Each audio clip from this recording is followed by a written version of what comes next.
Agora, com relação às fibras, qual tipo de fibra que a gente deve consumir quando, no café da manhã, almoço? Tem alguma data específica e horário? Tem data, tem nome. Anota aí. Tem tudo específico. Foi ótimo a gente falar sobre isso, porque fibra todo mundo acha que, então ótimo, vou trocar o meu pão branco pelo pão integral.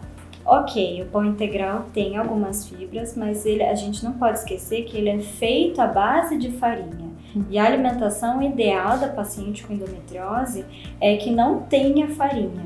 Então, primeira coisa, o alimento vilão é a farinha, independente se tem fibras ou não. Então, é importante a gente incluir as fibras de uma outra maneira. E quais são essas fibras, né? Vamos dar nomes aos bois. FOS, que é o fruto oligosacarídeo, e isso é encontrado na maçã, na ameixa, na chicória. Chicória, todo mundo acha que é um palavrão. Gente, é uma verdura maravilhosa e a chicória a gente encontra muitas vezes na feira, não no mercado. Mas de um modo geral, quando a gente come muita verdura, muito legume e bastante fruta, o que é muita verdura e muito legume? Gente, metade do prato.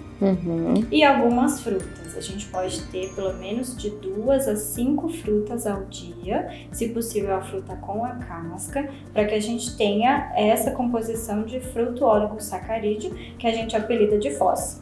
É o apelido dessa fibra. E esse FOS, se a gente não conseguir uma quantidade suficiente, e como que a gente sabe que é suficiente? Até o intestino funcionar adequadamente. Essa é uma quantidade suficiente de fibra. Então a gente vai aumentando aos pouquinhos os legumes, as verduras, se possível os legumes com a casca, porque isso é fibra também, e as frutas, se possível com a casca, as que forem possíveis, a gente consumir a casca, para que tenha esse fruto oligosacarídeo. Se a gente não conseguir consumir essa quantidade de legumes e de verduras, a gente pode suplementar. Existe um módulo, que é em sachê, de fibras que a gente pode complementar nessas frutas, pode adicionar no preparo dos legumes, porque aí fica uma refeição muito mais rica em fibras. Então, essa primeira parte de fruto oligosacarídeos a gente consegue consumir dessa maneira. Existe a inulina, que é um tipo de FOS, que a inulina a gente também encontra em frutas e na chicória. E esse tipo específico de fibras, a gente precisa de 500 miligramas por dia. Aí como que eu vou saber?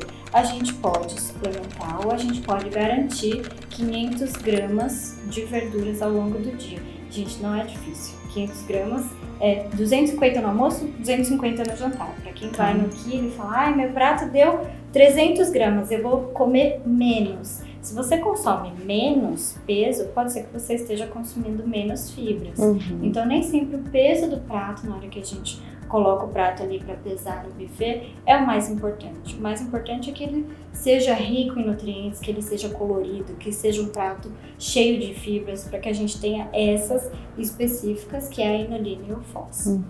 Então, basicamente, para vocês, mulheres aí se atentarem a uma alimentação melhor, é maçã, ameixa, aveia, que é uma beta-glucana que existe numa fibra solúvel. Então, a aveia também é uma fibra diferente, mas que pode compor a alimentação. Aveia que coloca lá numa mãozinha. Aveia, farelinho de aveia mesmo, que ela é riquíssima nessa fibra que chama beta-glucana e que ela tem a capacidade, como qualquer fibra solúvel, de somar a água e fazer o bolo fecal. Então as fezes ficam hidratadas. Aí a gente fica com o cocô mais fácil de sair. Que ótimo. Bonitinho. Chicória, que é a rainha, aí pelo que eu tô vendo, a rainha ou o rei, sei lá o que é, se é feminino ou masculino essa chicória. A chicória é o rei ou a rainha da inulina, então ela é super importante. Tem que ter mesmo. Além do prato, metade do prato aí de legumes, verduras, se possível, essas frutas e legumes, enfim, com a casca. Sim. Abobrinha com casca, essas coisinhas. E o mais importante é evitar fazer purê.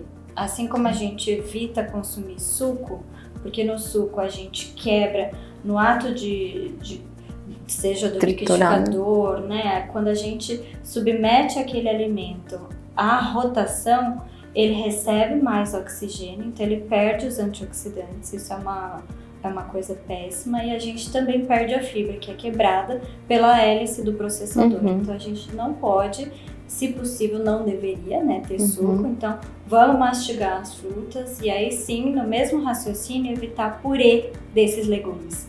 Então por isso que a gente pede com a casca, porque normalmente com a casca a gente mastiga o pedaço do legume. E isso é mais importante. Olha, super interessante. E aquele purezinho mais amassadinho também não? Também não. A gente não pode ter preguiça de mastigar. Para finalizar, então o que a gente tem que ficar atento nesses sintomas intestinais, né, do nosso intestino, é a avaliação do nosso cocô. Então, cocô sem bolinha, cocô fácil de fazer e cocô em formato de Salsichinha. Salsichinha. Lisinho, inteiro, sem despedaçar. E com facilidade de ir embora. De escorregar. É. Ah, muito bem.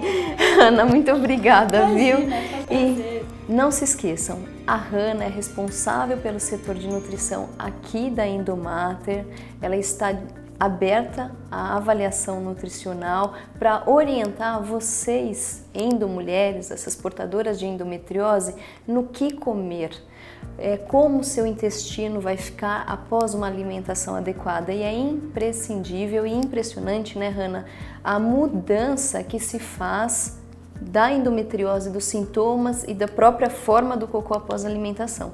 Sim, porque é a base. Quando a gente consegue controlar o que a gente consome e a gente ter controle de como o alimento é digerido e é eliminado, a gente começa a ter saúde. Então, se vocês gostaram, mande pra gente sugestões sobre quais vídeos vocês querem assistir, quais temas. Será um prazer pra gente fazer esses vídeos pra você. Se você gostou desse vídeo, corre lá no canal, se inscreva e assim você vai receber atualizações, todos os vídeos novinhos pra você.